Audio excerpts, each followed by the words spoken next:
Does M. Night Shyamalan return to form in Glass? Sadly, no.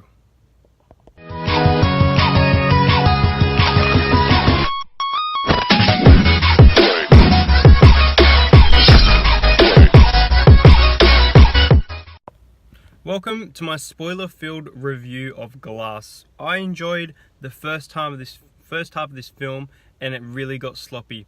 Now, let's talk individually about the characters and the concepts of the story. So basically, you've got Bruce Willis as David Dunn, the character from Unbreakable, surviving the train crash, being the sole survivor. Wearing that rain hoodie again was absolutely chilling. He got his own superhero kind of name. It was like the Overseer. But I don't know, it didn't. I wanted to go into this film and just love every second of it, but it was impossible for me because parts of it were good, but parts of it also weren't. Samuel L. Jackson as Glass was amazing. It took a while, and at some points in the film I didn't even think that he would speak. I thought he was going to be a paralyzed character, even though remembering in the trailer, I think I saw him kind of get up and things like that. But they knocked it out of the park for the first half an hour to 45 minutes. Brilliant, absolutely brilliant film. And you've got all the personalities being shown in this film, which was cool. The reaction of a doctor who studies individuals that believe they are superheroes, and I liked the weapon that was used, like the light that Kevin and his personality keep referring to. But I just, I was so hyped up for this film, and as I can say, I love the first half. The second half, it just became a mess. The script wasn't great in the second half. It was still a watchable, enjoyable film. All the main characters are now deceased. David Dunn drowns in a puddle. I said that right. We knew that he was allergic to water, it was his weakness, but that's not how you write off someone who... Anyway, I'm not going to get into all that. You've got Kevin and his personalities shot as Casey, who I'm just going to say, I loved Casey's role in Split, and the fact that she connected at the end with the Horde was amazing. In this film, her role was not great. Basically, her role was to tame the beast, to keep the beast from killing the other personalities. I don't know, it was a bit out there, but she just wasn't needed, I don't think. And I didn't really enjoy her character. But in Split, it was just a completely different story.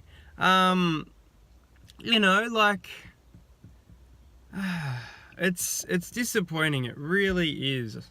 You can see that scary mask in the background. What else is there to talk about? There's just so much to process. But Mr. Glass, it was so good to see him back on screen. He was a really villainous character. He, throughout the whole film, wants to blow up the biggest tower in the city as it's being built. But it turns out that's not actually the plot line of the film that we thought we were going to see. So we thought that Kevin was going to climb up the tower and confront Bruce Willis kind of thing in this scene.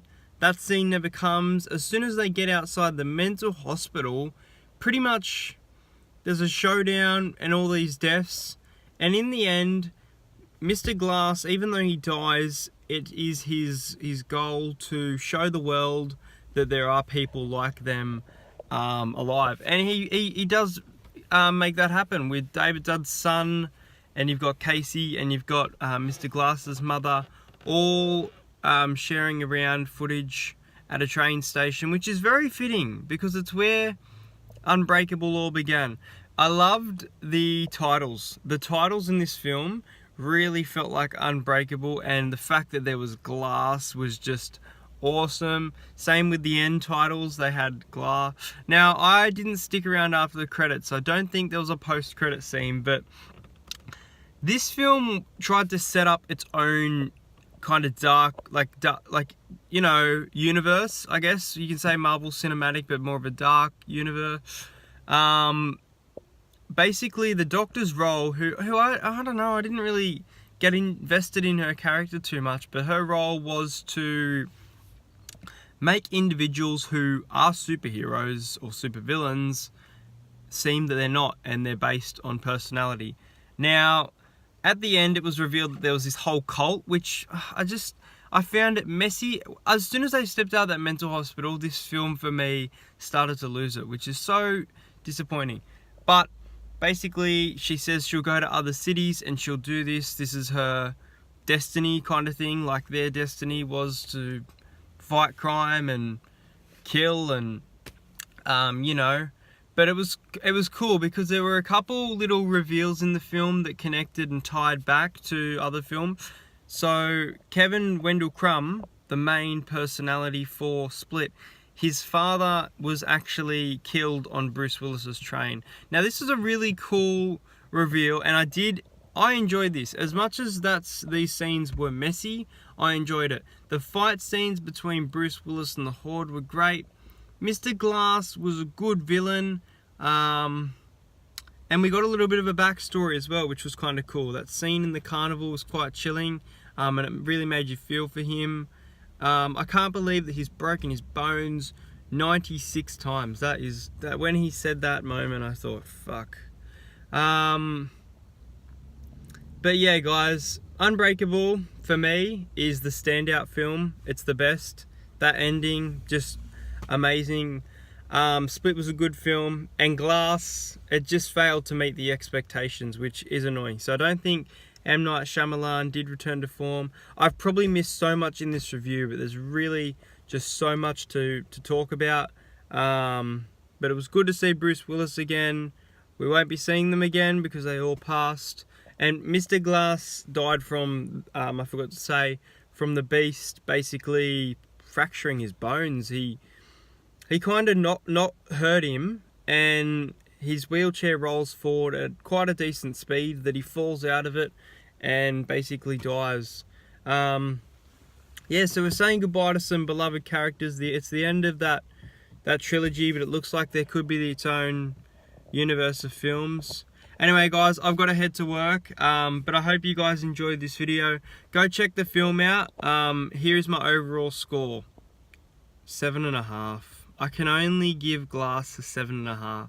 I wanted to love it. I liked it, but you know, it got messy. Alright guys, I'll see you next time.